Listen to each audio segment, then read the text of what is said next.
Alright everyone, how's everybody doing? It's Voodoo 51292 and I'm here with another game review today. And this is one that has been a long time in the making because, I apologize that it has taken me so long. The game's almost been out for a month now, but I was playing the game, then I went on a week-long vacation last week. I've been working, playing other games, and, it's been eluding me to do this, but I'm going to do it tonight. And as you can already tell by the title of the video, the game I'll be reviewing today is this game, LA Noire by Rockstar, Team Bondi, Take-Two Interactive, all had a hand in this game. And if you know anything at all about games, then you'll already know the massive hype that was put out about this game, that it was, one of the best games ever almost. They were blowing it up so big. First video game to be at the Tribeca Film Festival, groundbreaking face capture technology used in the game. People were really blowing this game out of proportion, and what I'm going to do in this game review is tell you from an honest perspective, an average gamer's perspective of this game, not overblown scores by the media or anything else, but an honest review of this game. Was it really as good as they were making it out to be? Well, first of all, keep in mind that when I went into this game, I knew, that there was no way it was going to be this good. No game could live up to the hype that this game had on it. No game can. It's impossible. So I played it with a clear mind, and so let's jump in and start talking about it. First of all, I want to talk about the environment in the game. The game takes place in 1940s Los Angeles. Just after World War II, all of the soldiers and all are returning home from the war. It's a pretty happy time. Industry is booming, and automobiles have now come onto the scene and become prevalent. It's after the war. Everyone is kind of, trying to chase after the American dream and build a perfect life for their family. And in my opinion, the environment in this game, honestly, is one of the best I've ever played. I really thought that they set the scene extremely well.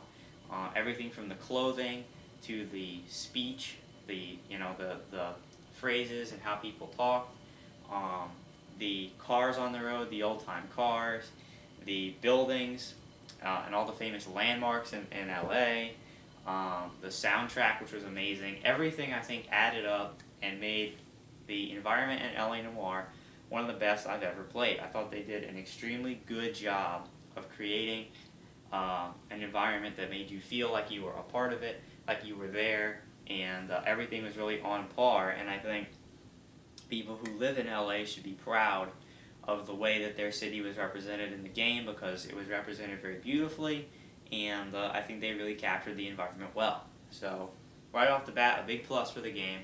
I really enjoyed that. But let's get right into the meat of it, which is the gameplay, because that's really what people wanted in the game. The graphics and all are pretty, but when it comes down to it, how does the game play? Well, there's a lot to talk about here, and the first thing I want to do is kind of talk to you about the core gameplay mechanics. Basically, this game is not combat centered. This game is very much it's a very passive type game, centered around interrogations and investigations as an LAPD detective. And you solve cases across 4 desks in the game, and that's how it's set up. There's traffic, homicide, advice, and arson, and you solve cases across all 4 desks in the course of the game in that order. And basically the core mechanic is you go out to the crime scene, you sweep the area, you find clues, which give you leads. You do some interrogations at the scene, and then that opens up new leads. You drive to the new leads, again, search for more clues, do more interrogations, and you follow that format until the case is resolved. And sometimes they'll throw in some cool flares and changes where they'll have cool action sequences where you're chasing somebody across a movie set or across just the city, some gunfights, and some different elements. And I thought they did a particularly good job of this on the homicide cases. They had some really neat chase scenes and action sequences in the homicide cases, uh, and they actually changed up the gameplay a little bit in the homicide cases, where it actually gets to a point of you doing some minor puzzle solving and going from place to place, following clues. And I really enjoyed the homicide cases. I thought they were the best cases in the whole game. My problem with the core gameplay mechanics, they're fun. Don't get me wrong, they are fun through, I would say, the first half of the game, through traffic and homicide. Once you finish the homicide cases, that gameplay mechanic of just going to the scene, finding clues, interrogations, and you follow on in that pattern, gets really old really fast. The gameplay really never progresses past that. It pretty much, that's your core gameplay. There's some flares thrown in here and there, but really that's about it. And after homicide, you go into advice cases. Those cases are boring, repetitive, and all of those cool action scenes and things that you had to do, like in the homicide cases, they all disappear entirely from the game. And through the rest of the game, it pretty much flatlines, and it's very repetitive and boring until like the very end, of course, when there's plot resolution and those type of things. So it was disappointing to me, because through homicide, I thought this game was going to be really, really good, but like I said, it has a big peak at homicide, and then once you're after homicide, it really tapers off and kind of flatlines out. So I was disappointed that the gameplay really never progressed through, it never progressed past the core mechanics. And I thought it was good, like I said, through homicide, that they had enough excitement and action sequences for it to be okay, that the core gameplay never changed. But after that, once they took all the flair out, they took all of the chases and things basically out, and left you with just the bare bones of interrogation, finding clues through advice and arson, it got extremely boring. Another thing, is LA Noire open world? Well, you expect it to be, because it's from Rockstar. The answer is technically yes, the game is open world, but there's really no purpose for it to be. There's no reason for you to deviate from the main storyline, because there's nothing to do really outside of the main storyline. Yes, you can go wherever you want, whenever you want. It's open world in that sense, but there's really no side quests or side missions, okay? The only side missions are these things called street crimes, and there's 40 of them in the game. I don't even think I got to the 10th one, because they're all extremely generic and repetitive. They're randomly generated as you're driving around the city. You can respond to them, but they're all basically the same thing. It's either, shoot a bunch of guys and clear them out of a building, or chase a guy down and tackle him. And that's pretty much it. There's really nothing more to it than that. And,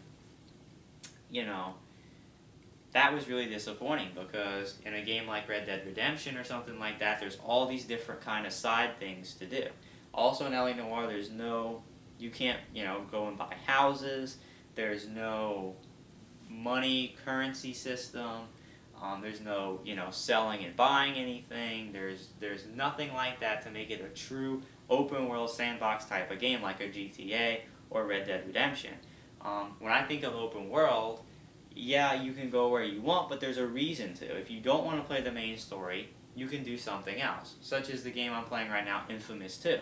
No, you can't buy houses, and no, there's no currency system in Infamous 2, but there's a lot of different things. There's side missions. You can collect blast shards, which actually impact your, basically your ammo capacity, so to speak, for your electricity. You can do,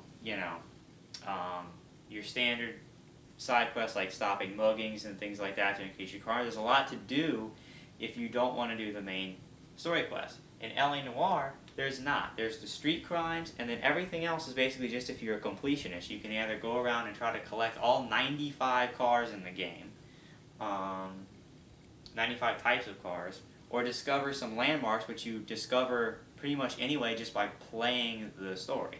So other than the street crimes, which are very generic and boring, there's no reason for the game to be open world, and that was disappointing to me because, again, no variation in gameplay. It's your core mechanics in the main story, and there's really not much else outside of that, which was disappointing because the game is actually pretty long. It's, I would say, anywhere between 15 to 20 hours, depending on how fast you are and what you do and at the pace you work.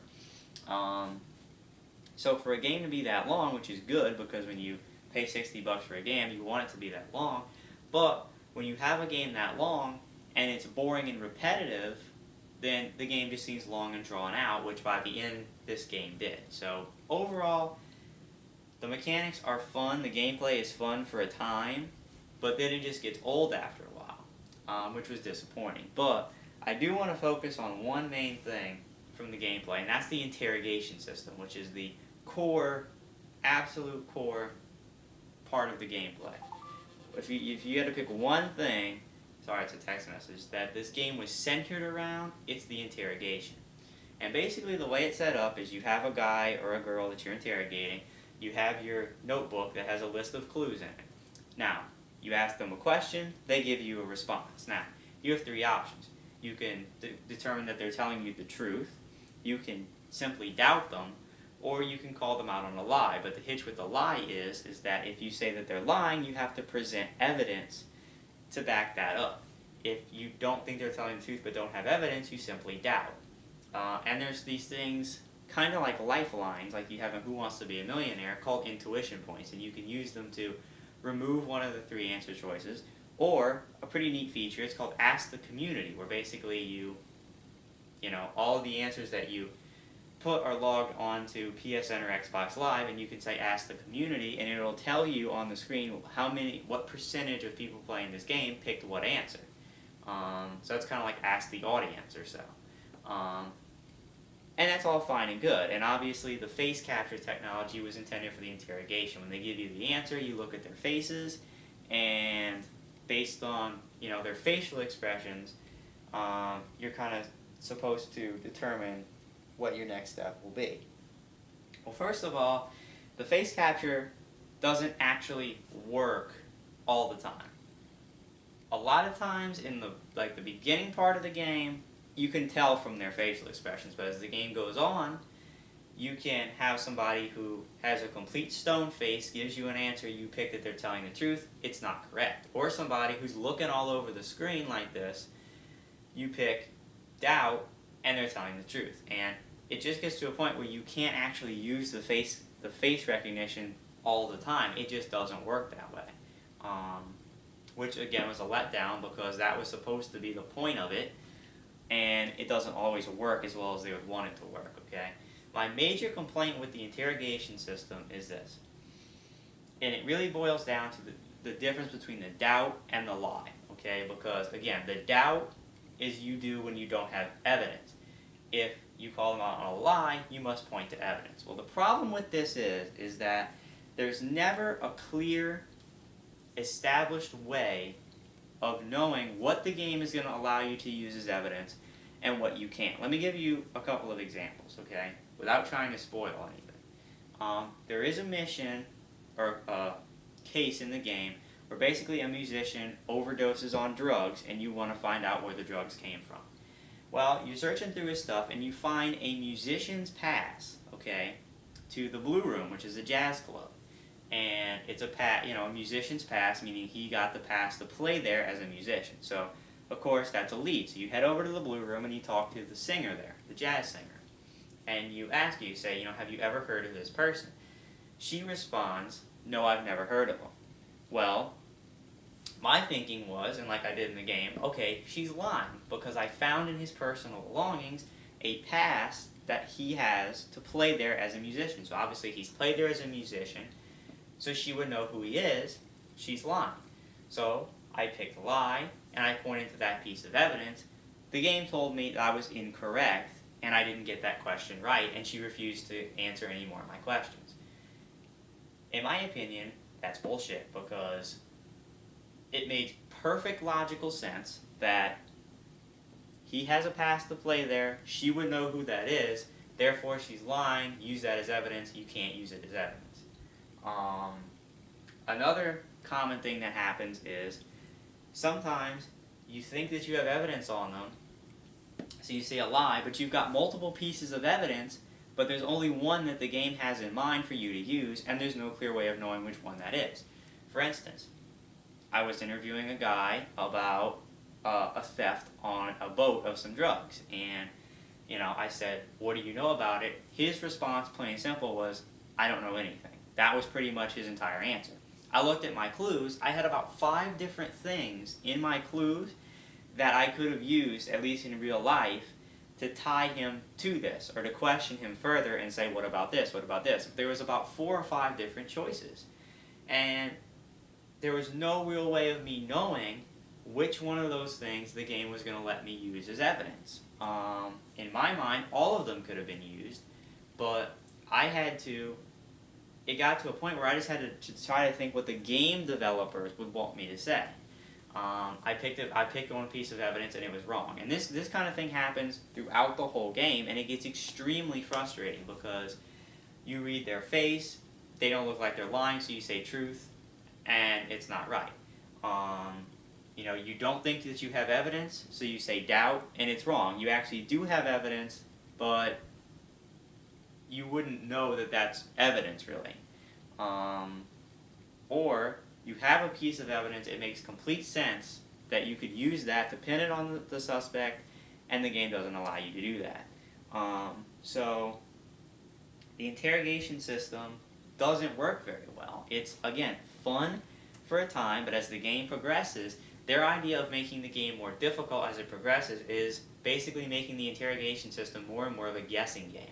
And that's what it becomes by the end of the game, is a pure guessing game, because again, there's no established pattern or anything for you to look for during these interrogations. And there's a lot of times where it's just completely ambiguous as to what you're supposed to do. And it gets extremely frustrating. By the end of the game, I found myself not even caring about getting the questions right as much as I did just progressing through the game.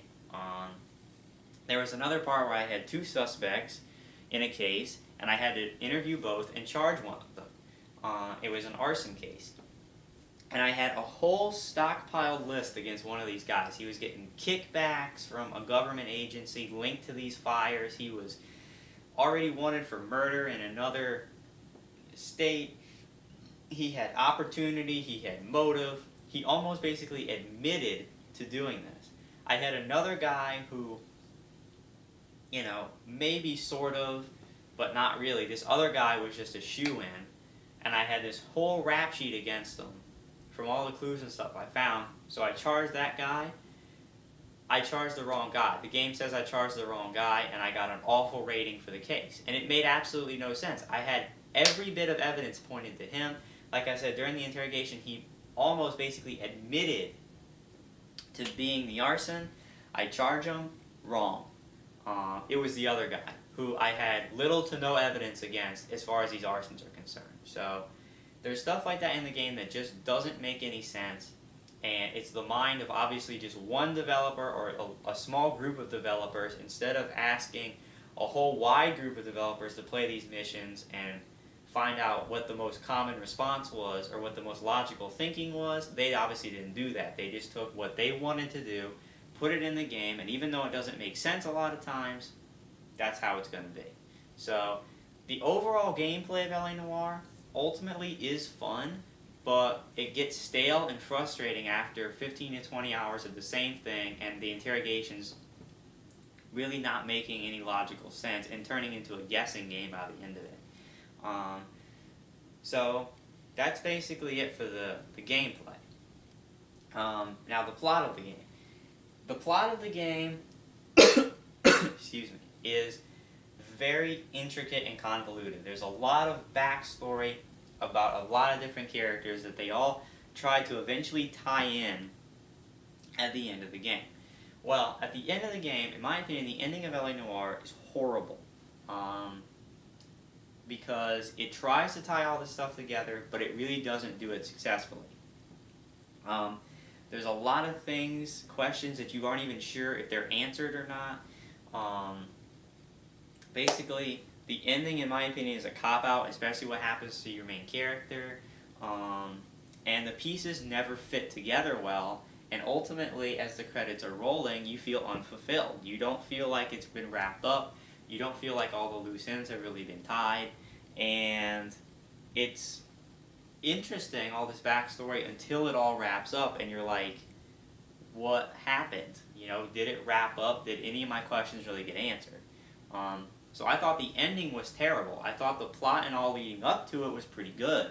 But when it all came to a conclusion, it wasn't a good one. It was a very short ending, and it was just a cop-out ending. It's like they didn't want to put they put so much time into all of this backstory and everything, but they didn't want to put any time into actually blending it together. And there's also a problem with me with some decisions that Cole Phelps, your main character, makes, some moral decisions he makes throughout the game that make absolutely no sense. There's no reason for him to be making these choices. There's no, there's no plot points, there's no backstory or anything that would justify the kind of moral decisions that Cole makes throughout this game. And, you're just left wondering, why did he do that? And you think maybe at the ending they'll tell you, and then they don't. Again, no real plot points or anything like that to back up these decisions that Cole makes. He just kind of randomly does it, and you're supposed to just accept it, which I don't buy. I think that's a cop-out. So the plot, like I said, is good up until the conclusion, but also during it, Cole makes some decisions that just don't make any sense. And they never try to make them make sense. So I will say this though, the face capture technology was very good. The faces were extremely lifelike, best I've seen in a video game, and there was a lot of actors who participated in this game and actually got to act out, basically like a movie, their part through their face, and they were able to capture that, which is really cool. Now these weren't big actors, obviously, these were like television stars and some B-movie actors, but it's definitely getting the foot in the door there for having big actors take a role in video games. And for them to be able to capture the facial technology, or to capture your facial expressions through technology so that the actors actually got to act out their parts, I thought was really neat, and it definitely added to the game, even though it didn't work quite as well as we all thought it was going to work. So overall, a wrap up, the game, ultimately I enjoyed playing the game. I really did. I thought it was fun. Towards I would say 3/4 of the way through, that part of the game was really boring. Like the third quarter or so of the game was boring. The ending was the action picked up. It just wasn't a very good ending to the plot. But overall, I enjoyed playing the game. Definitely think it was absolutely worth my time, and I'm glad I played it. But it's crackdown time. It's time to give the game a rating from 1 to 10. Obviously, like I said, this game was blown up so big by the media that the only thing this game could do, unfortunately, was fail. I mean, think about it. If you're talking about a game already being Game of the Year before it's released, it's an absolute recipe for the game to fail. No game can live up to the hype and expectation that excuse me, my throat's dry, that this game had to live up to. It's unfair to this game. It's unfair to Rockstar. It's unfair to Team Bondi and Take-Two. All of these people who put the time in, that this game got so much attention and hype because they knew that this game couldn't live up to that. And ultimately, it did not. There were problems with the game. There's problems with the gameplay. But in my opinion, a lot of that can be forgiven because you have to understand, this is the first time that kind of gameplay has been in a video game, and the way they were trying to do it, there's going to be kinks. It's not going to be perfect the first time. People need to understand that. It's not going to be perfect, but there were some problems with the game that could have been fixed, like the plot and like the lack of variation in gameplay, that in my opinion can't really be excused, because you could have at least made an attempt, which they did not. So, alright, so ultimately, score for LA Noire.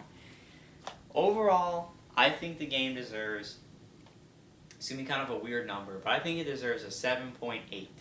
7.5 in my opinion is too low. It's better than a 7.5, but it's not quite an 8. I just think that there's too many problems as far as the plot not wrapping up well, and the gameplay having a lot of problems with the interrogation, and the complete lack of variation in gameplay. That really bugged me about the game, and how the gameplay just gets repetitive and boring after a while.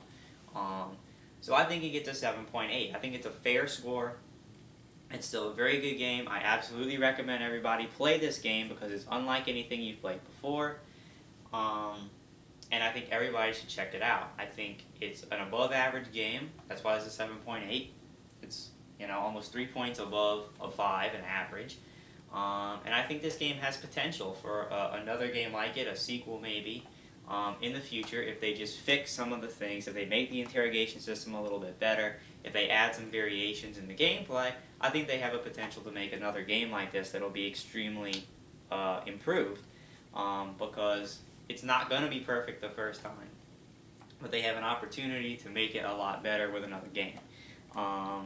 So a 7.8 for LA Noire. Is it Game of the Year material? In my book, no.